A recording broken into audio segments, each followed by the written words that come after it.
जारिन शुक्ला। दोस्तों आज की क्लास में जीके के 55 इंपॉर्टेंट क्वेश्चन डिस्कस करेंगे विद एक्स्ट्रा फैक्ट। सभी लोग क्लास को ध्यान से देखिएगा। जो एक्स्ट्रा फैक्ट आपको बताए जाएं उनको भी ध्यान से सुनिए, बिकॉज परीक्षा में उनसे भी क्वेश्चन पूछे जा सकते हैं। गुड मॉर्निंग सभी को। गुड मॉर्निंग दोस्तों। चलिए शुरू करते हैं आज की क्लास। इसका आंसर करिएगा क्वेश्चन नंबर फर्स्ट के लिए। सभी जल्दी से आंसर करिए क्वेश्चन नंबर फर्स्ट के लिए। बताइए राष्ट्रीय प्रौद्योगिकी दिवस कब मनाते हैं? भारत में राष्ट्रीय प्रौद्योगिकी दिवस कब मनाया जाता है? ये दिवस से संबंधित क्वेश्चन है। सभी ऑप्शंस को पढ़ लीजिएगा, उसके बाद ये आंसर करिए। जल्दबाजी में आंसर नहीं देना है आपको। सभी को गुड मॉर्निंग। ये वाली डेली सुबह 10 बजे सेशन होता है, सभी डेली सेशन को ज्वाइन कीजिएगा। इसका right answer option number C होगा 11 मई। क्या करेक्ट आंसर होगा? सी करेक्ट आंसर होगा। 11 मई को प्रतिवर्ष, अब तो याद रखिएगा, राष्ट्रीय प्रौद्योगिकी दिवस मनाया जाता है, तो option number C correct answer होगा। भारत में पूछा गया है, कहां पर पूछा गया है? भारत में पूछा गया है, तो option number C correct answer होगा। अब इसका आंसर करिएगा क्वेश्चन नंबर 2 के लिए। बताइए रिवॉल्वर का आविष्कार किसने किया था? किसने इन्वेंशन किया था रिवॉल्वर का? जिसने अभी लाइव सेशन को लाइक नहीं किया है, लाइक कीजिए, शेयर कीजिएगा। चैनल पर नए हैं, चैनल को सब्सक्राइब कीजिए, बेल आइकन को प्रेस कीजिए ताकि सभी नोटिफिकेशन आप तक पहुंच सके। तो सभी इसका आंसर करिएगा। इसका right answer option number D होगा, Samuel Colt. D correct answer होगा। सैमुअल कोल्ट ने रिवॉल्वर का आविष्कार किया था। क्वेश्चन नंबर 2 का option number D correct answer है। अब इसका आंसर करिएगा क्वेश्चन नंबर 3 के लिए। बताइए जवाहरलाल नेहरू विश्वविद्यालय कहां पर है? जेएनयू आपको बताना है कहां पर है। इसका राइट आंसर क्या होगा? आगरा, पुणे, नई दिल्ली या फिर देहरादून में? आंसर सभी लोग दीजिए, राइट या रॉन्ग आप लोग आंसर करिए। सी करेक्ट आंसर होगा, नई दिल्ली में। Yes, option number C correct answer है। जवाहरलाल नेहरू विश्वविद्यालय नई दिल्ली में है, तो option number C correct answer है। अब इसका आंसर करिए क्वेश्चन नंबर 4 के लिए। महात्मा गांधी की हत्या कब हुई थी? सभी जल्दी से आंसर करिएगा। इसका right answer option number D होगा, 1948 में। डी करेक्ट आंसर होगा। 1948 में, 1948 में। यह पूछा हुआ क्वेश्चन है, रेलवे की परीक्षा में पूछा गया था, तो option number D correct answer होगा। 1948 करेक्ट आंसर होगा। इसका आंसर करिएगा क्वेश्चन नंबर 5 के लिए। डिंग एक्सप्रेस के नाम से किसे जाना जाता है? सभी जल्दी से बताइएगा। डिंग एक्सप्रेस के नाम से किसे जानते हैं? साक्षी मलिक, गीता फोगाट, पीवी सिंधु या फिर हिमा दास? इस प्रकार से ऑप्शन हैं। आंसर आप लोग दीजिएगा, राइट या रॉन्ग आंसर दीजिए। इसका right answer option number D होगा, Hima Das. D correct answer होगा। हिमा दास को डिंग एक्सप्रेस के नाम से जाना जाता है, तो option number D correct answer है। इसका आंसर करिए क्वेश्चन नंबर 6 के लिए। बताइए विश्व में सबसे अधिक आयरन का उत्पादन कहां पर होता है? क्या पूछा गया है? वर्ल्ड में, विश्व में सबसे अधिक आयरन का उत्पादन कहां पर होता है? इसका राइट आंसर क्या होगा? सभी जल्दी से आंसर करिए क्वेश्चन नंबर 6 के लिए। भारत, नेपाल, इंग्लैंड या फिर ऑस्ट्रेलिया? बहुत अच्छे। डी करेक्ट आंसर होगा, ऑस्ट्रेलिया में। क्या करेक्ट आंसर होगा? Option number D correct answer है। विश्व में सबसे अधिक आयरन का उत्पादन होता है ऑस्ट्रेलिया, तो डी इसका राइट आंसर है। ऑस्ट्रेलिया की राजधानी कैनबरा है। याद रखिए, इंपॉर्टेंट है परीक्षा की दृष्टि से, और करेंसी भी पूछी जाती है ऑस्ट्रेलिया की, तो आप लोग याद रखिएगा ऑस्ट्रेलियन डॉलर ऑस्ट्रेलिया की करेंसी है। अब इसका आंसर करिए क्वेश्चन नंबर 7 के लिए। योग का वर्णन निम्न में से किस वेद में किया गया है? योग का वर्णन बताइएगा, निम्न में से किस वेद में किया गया है? सामवेद, अथर्ववेद, ऋग्वेद या फिर यजुर्वेद? इस प्रकार से ऑप्शन हैं, तो सभी इसका आंसर करिए क्वेश्चन नंबर 7 का। Right answer option number C होगा, ऋग्वेद में। ऋग्वेद सबसे प्राचीन वेद है। पूछा जाएगा सबसे प्राचीन वेद कौन सा है? ऋग्वेद है। ऋग्वेद में गायत्री मंत्र का भी उल्लेख है। ऋग्वेद में गायत्री मंत्र का भी उल्लेख है, और योग का वर्णन भी ऋग्वेद में मिलता है, तो option number C correct answer होगा। अब इसका आंसर करिएगा क्वेश्चन नंबर 8 के लिए। पॉलिटी से संबंधित प्रश्न है। राज्यपाल और मंत्री परिषद के बीच कड़ी का काम कौन करता है? सभी जल्दी से बताइएगा। राज्यपाल और मंत्री परिषद के बीच कड़ी का काम कौन करता है? विधानसभा, विधान परिषद, मुख्यमंत्री या फिर राज्य मंत्री? इसका right answer option number C होगा, चीफ मिनिस्टर, मुख्यमंत्री। Yes, option number C correct answer है। राज्यपाल और मंत्री परिषद के बीच कड़ी का काम करता है मुख्यमंत्री, तो option number C correct answer होगा। अब इसका आंसर करिएगा क्वेश्चन नंबर 9 के लिए। चित्रांगदा पुस्तक के लेखक कौन है? सभी जल्दी से आंसर करिए। बताइए चित्रांगदा पुस्तक किसके द्वारा लिखी गई है? बहुत अच्छे। महादेवी वर्मा, अमृता प्रीतम, रविन्द्रनाथ टैगोर या फिर जयशंकर प्रसाद? इस प्रकार से ऑप्शन हैं। सी करेक्ट आंसर होगा, रविन्द्रनाथ टैगोर करेक्ट आंसर होगा। रविन्द्रनाथ टैगोर ने चित्रांगदा पुस्तक लिखी है, तो option number C correct answer है। पहले भारतीय व्यक्ति हैं जिनको नोबेल प्राइज मिला है, रविन्द्रनाथ टैगोर। अब इसका आंसर करिएगा क्वेश्चन नंबर 10 के लिए। ये पॉलिटी से हिस्ट्री से संबंधित क्वेश्चन है। सभी लोग पहले क्वेश्चन को समझिएगा, उसके बाद ये आंसर करिए, जल्दबाजी में आंसर मत दीजिएगा। विजयनगर के किस शासक ने गज बेचेकर की उपाधि धारित की थी? सभी इसका आंसर करिएगा। तो ऑप्शन को पढ़ लीजिएगा, उसके बाद ही आंसर करिए, जल्दबाजी में आंसर नहीं देना है आपको। बहुत अच्छे। क्या पूछा गया है? विजयनगर के शासक की उपाधि गज बेचेकर थी। तो इसका right answer option number B होगा, देवराज द्वितीय। बी करेक्ट आंसर होगा, बी करेक्ट आंसर होगा इसका। आप लोग याद रखिएगा, देवराज द्वितीय ने गज बेचेकर की उपाधि धारण की थी। Option number B correct answer है क्वेश्चन नंबर 10 का। इसका आंसर करिएगा। क्वेश्चन नंबर 11 ये बताइए, अंतरराष्ट्रीय विकलांग दिवस कब मनाते हैं?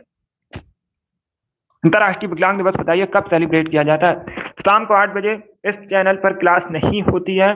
शाम को 8 बजे संभव एजुकेशन पर क्लास होती है। कल से शुरू हुई है।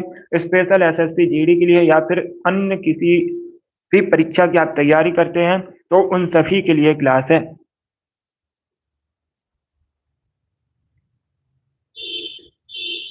कम्युनिटी में लिंक है, जाकर चैनल को सब्सक्राइब कर लीजिएगा। शाम को इस चैनल पर कुछ टेक्निकल इशू रहती है, इसीलिए। तो सभी इसका आंसर करिएगा क्वेश्चन नंबर 11 लिए। एसएससी एमटीएस का जो फॉर्म है रिजेक्ट क्यों हुआ है? शिव कुमारी, आपको पहले ही स्टेटस चेक करना था। जब भी फॉर्म भर के आओ किसी भी परीक्षा का, तो उसके बाद 24 घंटे बाद स्टेटस चेक कर लीजिएगा।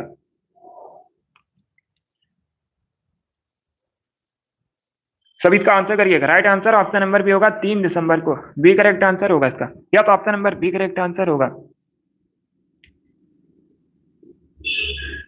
3 दिसंबर को अंतरराष्ट्रीय विकलांग दिवस मनाया जाता है। Option number B correct answer होगा। Yes Shivanshu, all the best, अच्छे से एग्जाम दीजिएगा। सिग्नेचर आपको साफ करने हैं, ब्लर नहीं करने हैं। जब भी फॉर्म भरने जाओ तो उसमें चेक कर लीजिएगा सिग्नेचर की जो इमेज है सही से अपलोड हुई है या नहीं। दूसरे परीक्षा की तैयारी कीजिएगा, आरपीएफ की तैयारी कीजिए, एनटीपीसी की जगह आई है उसमें भर दीजिएगा। इसका right answer option number B होगा। और एसएससी जीडी का जिसने फॉर्म नहीं भरा आप लोग भर दीजिएगा। इसका आंसर करिए क्वेश्चन नंबर 12 के लिए। सभी जल्दी से आंसर करिए क्वेश्चन नंबर 12 के लिए। जब भी आप लोग फॉर्म भरने जाओ तो सामने फॉर्म भरिएगा, उसमें एक एक डिटेल को चेक कीजिएगा। जब फाइनल सबमिट होता है तो पहले एक बार चेक कर लीजिएगा, उसके बाद ही खुद से चेक कीजिएगा, उसके बाद ही फाइनल सबमिट कीजिए। अब इसका आंसर करिए क्वेश्चन नंबर 12 के लिए। क्या शिव कुमारी, मनुष्य में पाचन क्रिया कहां से प्रारंभ होती है? इसका राइट आंसर क्या होगा? इसका right answer option number C होगा, मुख से। या सी करेक्ट आंसर होगा। मनुष्य में जो पाचन क्रिया है मुख से प्रारंभ होती है। Option number C correct answer है क्वेश्चन नंबर 12 का। अब इसका आंसर करिएगा क्वेश्चन नंबर 13 के लिए। बताइए टी शब्द किस स्केल से संबंधित है? सभी जल्दी से आंसर करिएगा, टी शब्द किस स्केल से संबंधित है? इसका करेक्ट आंसर आपको बताना है। तो सी करेक्ट आंसर होगा गोल्फ से। या तो option number B correct answer है, टी शब्द जो है गोल्फ से संबंधित है। Option number B correct answer होगा। अब इसका आंसर करिए क्वेश्चन नंबर 14 के लिए। सभी जल्दी से आंसर करिए क्वेश्चन नंबर 14 के लिए। बताइए कोई विधेयक धन विधेयक है या नहीं, इसका डिसीजन कौन करता है? कोई विधेयक धन विधेयक है या नहीं, निर्णय कौन लेता है, डिसीजन कौन करता है? वाइस प्रेसिडेंट, राज्यसभा अध्यक्ष, लोकसभा अध्यक्ष या फिर प्रेसिडेंट। इस प्रकार से ऑप्शन है। इसका right answer option number C होगा, स्पीकर। सी करेक्ट आंसर होगा। लोकसभा अध्यक्ष जो है ये डिसीजन लेता है कोई विधेयक धन विधेयक है या नहीं। अब देखिएगा धन विधेयक जो है केवल लोकसभा में पेश किया जाता है। पूछा जाता है किस सदन में पेश किया जाता है, तो आप लोग याद रखिएगा केवल लोकसभा में पेश किया जाता है। और धन विधेयक से संबंधित आर्टिकल भी पूछा जाता है। 110 अनुच्छेद जो है धन विधेयक से संबंधित है। चलिए आगे बढ़ते हैं। अब इसका आंसर करिएगा क्वेश्चन नंबर 15 के लिए। रेहंद किसकी सहायक नदी है? सभी जल्दी से आंसर करिएगा। बताइए रेहंद किसकी सहायक नदी है? सी करेक्ट आंसर होगा सोन। सोन की सहायक नदी है रेहंद। तो option number C correct answer है। सोन किसकी सहायक नदी है ये भी प्रश्न पूछा जाता है, तो आप लोग याद रखिएगा गंगा की सहायक नदी है सोन। सोन किसकी सहायक नदी है? गंगा की सहायक नदी है। चलिए आगे बढ़ते हैं। अब इसका आंसर करिएगा क्वेश्चन नंबर 16 के लिए। सभी जल्दी से आंसर करिए क्वेश्चन नंबर 16 के लिए। बताइए राइट आंसर क्या होगा। निम्न में से किस सागर में लवणता सबसे अधिक है। 4 ऑप्शन दिए गए हैं, इसमें आपको बताना है किस सागर में सबसे अधिक लवणता पाई जाती है। कैस्पियन सागर, भूमध्य सागर, लाल सागर या फिर मृत सागर। तो सभी इसका आंसर करिए, ऑप्शंस को पढ़ लीजिएगा, उसके बाद ही आंसर करिएगा। जल्दबाजी में आंसर आपको नहीं देना है। वेरी गुड दोस्तों, इसका right answer option number D होगा, मृत सागर में। Yes, option number D correct answer है। मृत सागर में लवणता सबसे अधिक पाई जाती है, तो option number D correct answer होगा। अब इसका आंसर करिएगा क्वेश्चन नंबर 17 के लिए। दिल्ली के सिंहासन पर बैठने वाली पहली और अंतिम मुस्लिम महिला कौन थी, उनका नाम आपको बताना है। तो सभी इसका आंसर करिएगा क्वेश्चन नंबर 17 के लिए। इसका right answer option number C होगा, Razia Sultan. C correct answer होगा। दिल्ली की सिंहासन पर या फिर दिल्ली सल्तनत की पहली और अंतिम मुस्लिम महिला रजिया सुल्तान थी, तो option number C correct answer होगा। अब पूछा जाता है रजिया सुल्तान किसकी बेटी थी, तो आप लोग याद रखिएगा इल्तुतमिश की बेटी थी रजिया सुल्तान। अब इसका आंसर करिएगा क्वेश्चन नंबर 18 के लिए। बताना है लोकसभा अध्यक्ष अपना त्यागपत्र किसे देते हैं। सभी जल्दी से आंसर करिए, ऑप्शंस को पढ़ लीजिएगा, उसके बाद ही आंसर करिए। जल्दबाजी में आंसर आपको नहीं देना है। बहुत अच्छे, इसका राइट आंसर क्या होगा। लोकसभा अध्यक्ष अपना त्यागपत्र किसे देता है। प्रेसिडेंट को, प्राइम मिनिस्टर को, लोकसभा के उपाध्यक्ष को या फिर भारत के मुख्य न्यायाधीश को। तो सभी इसका आंसर करिए। इसका right answer option number C होगा, लोकसभा के उपाध्यक्ष को। या तो option number C correct answer है, आप लोग याद रखिएगा। लोकसभा के उपाध्यक्ष को लोकसभा अध्यक्ष अपना त्यागपत्र देता है, तो सी करेक्ट आंसर होगा। वर्तमान में लोकसभा अध्यक्ष कौन है, ओम बिरला वर्तमान में लोकसभा अध्यक्ष है। अब इसका आंसर करिएगा क्वेश्चन नंबर 19 के लिए। बताइए मैक्सिको की खाड़ी अटलांटिक महासागर को किस स्टेट द्वारा जोड़ा जाता है, किस स्टेट से जुड़ते हैं। इसका राइट आंसर क्या होगा। तो सभी इसका आंसर करिए क्वेश्चन नंबर 19 के लिए। तो सभी इसका आंसर करिएगा।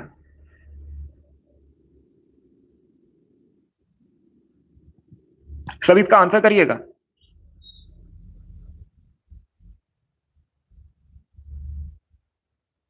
वेरी गुड,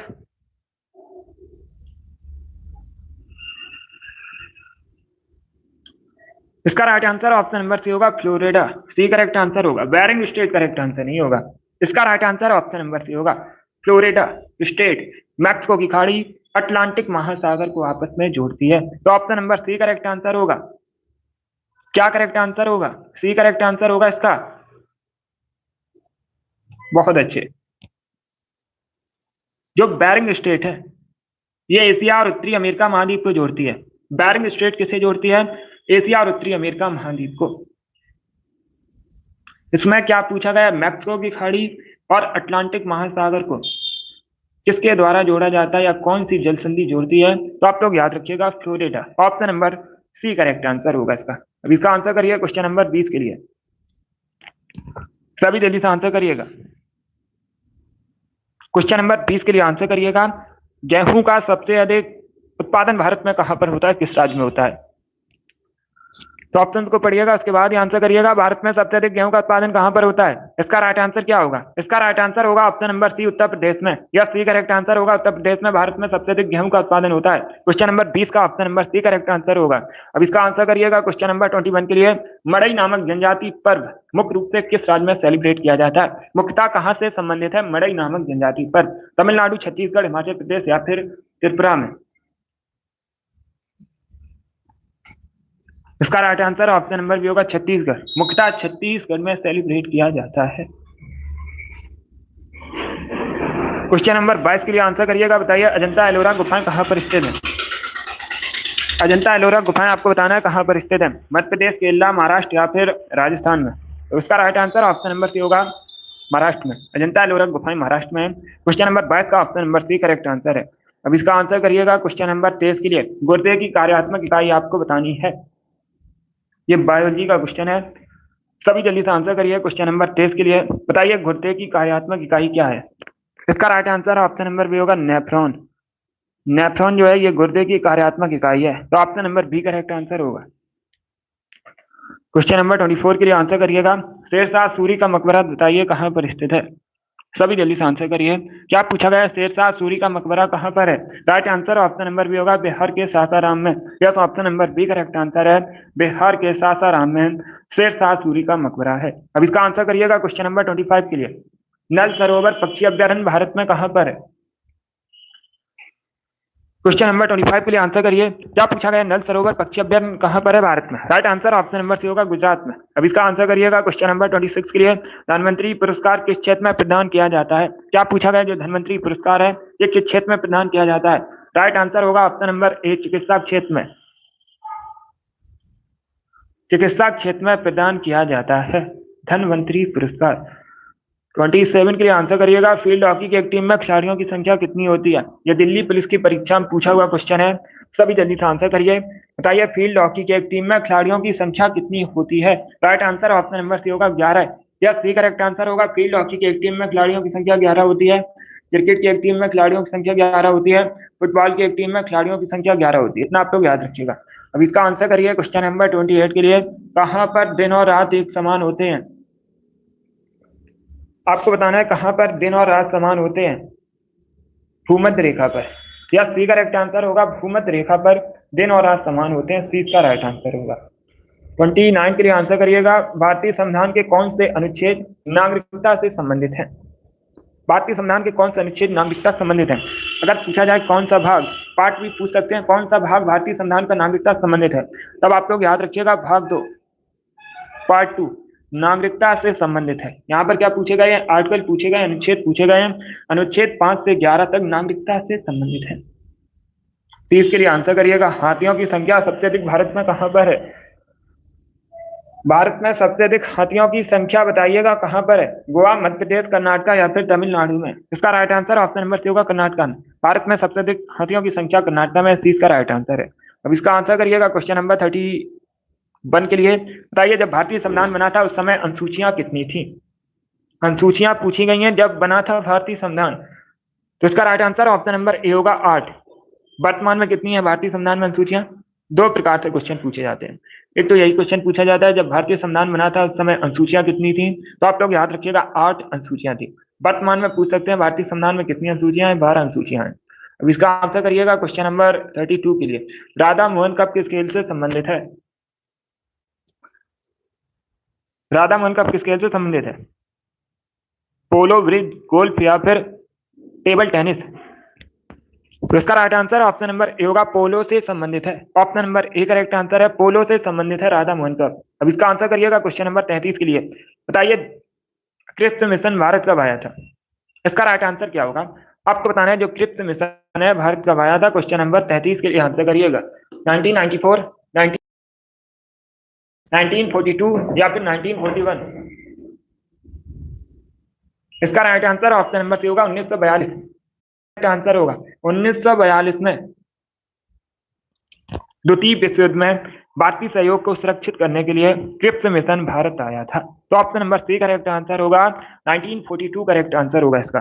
अब इसका आंसर करिएगा क्वेश्चन नंबर 34 के लिए। आपको बताना है सातवाहन वंश की राजधानी, सातवाहन साम्राज्य की राजधानी, वंश की राजधानी बताइएगा। राज्य की राजधानी क्या थी? अगर पूछा जाए सातवाहन वंश की स्थापना किसने की थी, तो आप लोग याद रखिएगा सिमुक ने।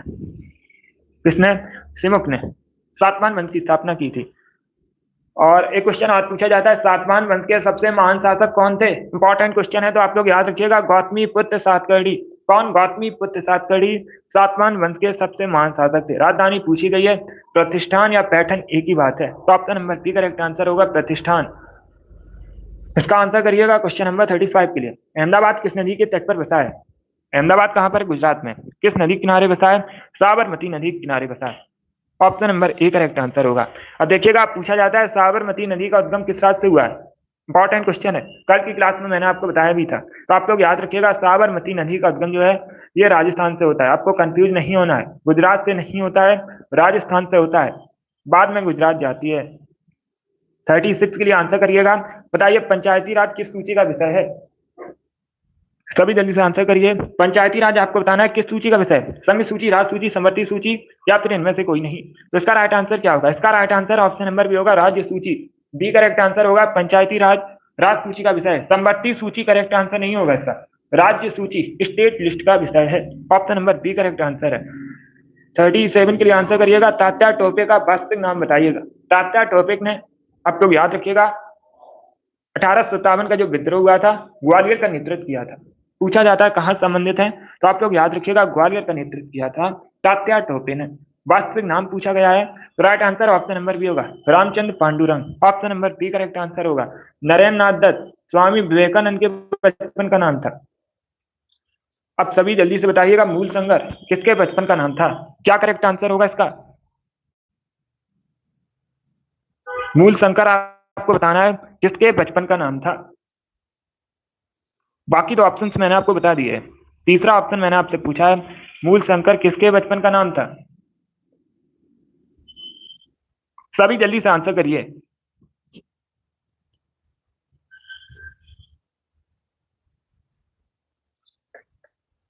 सभी जल्दी से आंसर करिएगा। मूल शंकर किसके बचपन का नाम था? अब तो याद रखिएगा, दयानंद सरस्वती के बचपन का नाम था मूल शंकर। बहुत अच्छे रिंकू, वेरी गुड, आपका राइट आंसर है। जी शंकर कुरूप अलग है। ज्ञानपीठ पुरस्कार प्राप्त करने वाले पहले व्यक्ति हैं जी शंकर कुरूप। दयानंद सरस्वती का मूल नाम था मूल शंकर। एंजल वेरी गुड, अभिषेक, राम कुमारी बहुत अच्छे, सपना वेरी गुड, आप सभी ने करेक्ट आंसर दिए हैं। अब इसका आंसर करिएगा क्वेश्चन नंबर 38 के लिए। बुक्सा टाइगर रिजर्व बताइए कहां पर स्थित है? भारत में कहां पर है बुक्सा टाइगर रिजर्व? तो right answer option number D होगा वेस्ट बंगाल में। पश्चिम बंगाल में कहां पर? वेस्ट बंगाल में बुक्सा टाइगर रिजर्व है। इसका आंसर करिएगा क्वेश्चन नंबर 39 के लिए। आपको बताना है रिएक्टर स्केल का प्रयोग क्या मापने में किया जाता है, किसके मापने में किया जाता है? सभी जल्दी से आंसर करिएगा।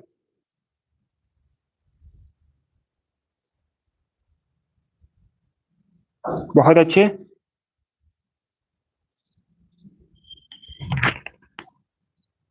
रिंकू आपका भी राइट आंसर है। इसका राइट आंसर क्या होगा? इसका right answer option number C होगा भूकंप की तीव्रता। भूकंप की तीव्रता मापने के लिए प्रयोग में लाया जाता है रिएक्टर स्केल। तो option number C correct answer होगा। इसका आंसर करिए क्वेश्चन नंबर 40 के लिए। आपको बताना है भारत में किस राज्य की ऑफिशियल लैंग्वेज अंग्रेजी है? इसका राइट आंसर क्या होगा? राइट आंसर होगा option number B Nagaland. Yes, B correct answer होगा। नागालैंड की ऑफिशियल लैंग्वेज अंग्रेजी है, तो option number B correct answer होगा इसका। एकमात्र भारतीय राज्य है जिसकी ऑफिशियल लैंग्वेज अंग्रेजी है, कौन? नागालैंड। 41 के लिए आंसर करिएगा, लोहे का शुद्धतम रूप बताइए क्या होता है? सभी जल्दी से आंसर करिए, लोहे का शुद्धतम रूप आपको बताना है। तो इसका right answer option number B होगा पिटवा लोहा। क्या होता है? पिटवा लोहा, लोहे का शुद्धतम रूप। इसका आंसर करिए क्वेश्चन नंबर 42 के लिए। ऑप्टिकल फाइबर किस सिद्धांत पर कार्य करता है? ऑप्टिकल फाइबर किस सिद्धांत पर कार्य करता है? प्रकाश के विवर्तन पर, प्रकाश के अपवर्तन पर, पूर्व आंतरिक परावर्तन पर, या फिर इनमें से कोई नहीं? तो इसका right answer option number C होगा पूर्ण आंतरिक परावर्तन पर। Yes, option number C correct answer होगा। ऑप्टिकल फाइबर पूर्ण आंतरिक परावर्तन पर कार्य करता है। इसका आंसर करिए क्वेश्चन नंबर 43 के लिए। भारत का प्राचीनतम विशाल उद्योग इसमें बताइए कौन सा है? इसमें से आपको बताना है भारत का प्राचीनतम विशाल उद्योग कौन सा है? ए करेक्ट आंसर होगा सूती वस्त्र उद्योग। Yes, option number A correct answer है, सूती वस्त्र उद्योग भारत का प्राचीनतम विशाल उद्योग है। तो option number A correct answer होगा, जूट करेक्ट आंसर नहीं होगा, ए करेक्ट आंसर होगा सूती वस्त्र उद्योग। सीमा गुड, आपका भी राइट आंसर है। अभी इसका आंसर करिए सभी क्वेश्चन नंबर 44 के लिए। गोगली शब्द किस खेल से संबंधित है? सी नहीं होगा, ए करेक्ट आंसर होगा। इसका आंसर करिएगा क्वेश्चन नंबर 44 के लिए। इसका right answer option number B होगा क्रिकेट। बी करेक्ट आंसर होगा, गोगली शब्द जो है क्रिकेट से संबंधित है। इसके साथ ही आप लोग याद रखिएगा एग्रीकल्चर शॉर्ट पूछा जाता है किससे संबंधित शब्द है, तो आप लोग याद रखिएगा क्रिकेट से। 45 के लिए आंसर करिएगा, यूनिसेफ दिवस कब मनाते हैं? इसका राइट आंसर क्या होगा दोस्तों? क्वेश्चन नंबर 45 पे आपको बताना है यूनिसेफ दिवस कब सेलिब्रेट किया जाता है। बहुत अच्छे,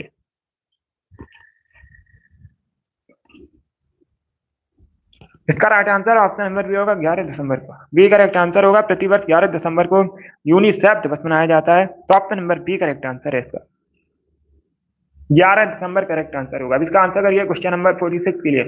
रेशम के पालन को क्या कहते हैं? रेशम पालन कहलाता है। तो सभी इसका आंसर करिएगा। क्वेश्चन नंबर 46 के लिए आंसर करिए। क्या पूछा गया? रेशम पालन कहलाता है। इसका right answer option number A होगा sericulture. Yes, option number A correct answer है। रेशम पालन को कहते हैं सेरिकल्चर। अब इसका आंसर करिएगा। क्वेश्चन नंबर 47 के लिए आपको बताना है, बंगाल के कौन से शासक हर्षवर्धन के समकालीन थे?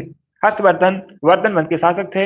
इन्होंने अपनी राजधानी स्थानीय स्तर से कन्नौज स्थानांतरित की थी। इसका right answer option number A होगा शशांक। शशांक हर्षवर्धन के समकालीन थे। शशांक जो है बंगाल के शासक थे। 48 के लिए आंसर करिएगा। शुक्रेश्वर मंदिर बताइए भारत में कहां पर है? सभी जल्दी से आंसर करिएगा। शुक्रेश्वर मंदिर आपको बताना है कहां पर है। इसका करेक्ट आंसर क्या होगा?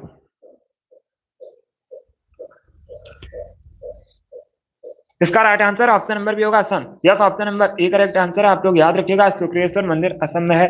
अब इसका आंसर करिए। क्वेश्चन नंबर 49 के लिए, भारत में किसे आयरन मैन के नाम से जाना जाता है? आयरन मैन किसे कहते हैं भारत में? सरदार वल्लभ भाई पटेल करेक्ट आंसर होगा, और इनको भारतीय बिस्मार्क के रूप में भी जाना जाता है। भारत के पहले गृह मंत्री हैं। अब इसका आंसर करिएगा। क्वेश्चन नंबर 50 के लिए, क्षेत्रफल की दृष्टि से विश्व का चौथा सबसे बड़ा महाद्वीप कौन सा है? अगर पूछा जाए पहले स्थान पर कौन सा है, तो आप लोग याद रखिएगा एशिया। अपना देश भारत एशिया महाद्वीप के अंतर्गत आता है। इसका right answer option number B होगा दक्षिणी अमेरिका महाद्वीप। बी करेक्ट आंसर होगा। दक्षिणी अमेरिका महाद्वीप क्षेत्रफल की दृष्टि से विश्व का चौथा सबसे बड़ा महाद्वीप। अभी इसका आंसर करिए। क्वेश्चन नंबर 51 के लिए, बताइए निम्न में से कंप्यूटर का प्रथम वायरस कौन सा है? Option number A none of these. चलिए सभी जल्दी से आंसर करिए। डी करेक्ट आंसर होगा क्रीपर। कंप्यूटर का पहला वायरस है, नाम याद रखिएगा क्रीपर। इस प्रकार से भी पूछ सकते हैं क्वेश्चन, क्रीपर क्या है? तो आप लोग याद रखिएगा प्रथम कंप्यूटर वायरस। 52 के लिए आंसर करिएगा। गौतम बुद्ध ने अपना पहला उपदेश कहां पर दिया था? गौतम बुद्ध ने अपना पहला उपदेश कहां पर दिया था? Right answer option number A होगा सारनाथ में। सारनाथ में गौतम बुद्ध ने अपना पहला उपदेश दिया था, जिसे धम्म चक्र प्रवर्तन के नाम से जाना जाता है। पूछा जाएगा क्वेश्चन, गौतम बुद्ध ने अपना जो पहला धर्म उपदेश दिया था किस नाम से जाना जाता है? तो आप लोग याद रखिएगा धम्म चक्र प्रवर्तन के नाम से जानते हैं, सारनाथ में दिया था। इसका आंसर करिए। क्वेश्चन नंबर 53 के लिए, इंडिया फॉर इंडियंस पुस्तक किसके द्वारा लिखी गई है? इंडिया फॉर इंडियंस पुस्तक किसने लिखी है? तो सभी इसका आंसर करिएगा। ऑप्शंस को पढ़ लीजिए, उसके बाद ही आंसर करिए। ए करेक्ट आंसर होगा सीआर दास। सीआर दास ने इंडिया फॉर इंडियंस पुस्तक लिखी है। देश बंधु के नाम से भी इनको जानते हैं। मोतीलाल नेहरू और सीआर दास ने मिलकर किस पार्टी की स्थापना की थी? सभी जल्दी से बताइएगा। मोतीलाल नेहरू और सीआर दास ने मिलकर किस पार्टी की स्थापना की थी? 1923 में स्थापना की थी। अभी आपको नाम बताना है। बहुत अच्छे। मैंने आपसे पूछा है मोतीलाल नेहरू और सीआर दास ने मिलकर किस पार्टी की स्थापना की थी? 1923 में। सभी जल्दी से आंसर करिएगा।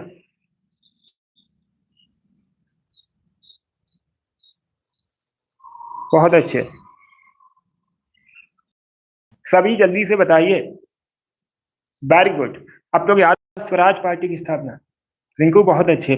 स्वराज पार्टी की स्थापना की थी मोतीलाल नेहरू और सीआर दास ने मिलकर 1923 में। Very good. ये पूछा जाता है क्वेश्चन।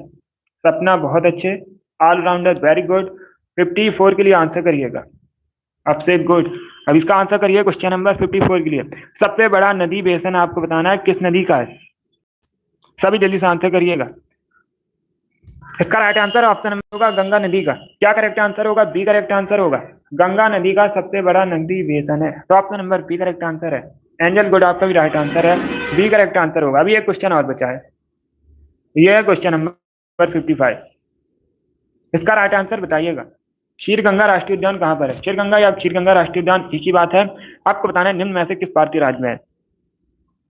तो सब इसका आंसर करिए क्वेश्चन नंबर 55 के लिए। Right answer option number C होगा हिमाचल प्रदेश में। ऑप्शन नंबर सी का करेक्ट आंसर होगा हिमाचल प्रदेश में क्षीरगंगा या क्षीरगंगा राष्ट्रीय उद्यान है। तो option number C correct answer होगा। बहुत अच्छे।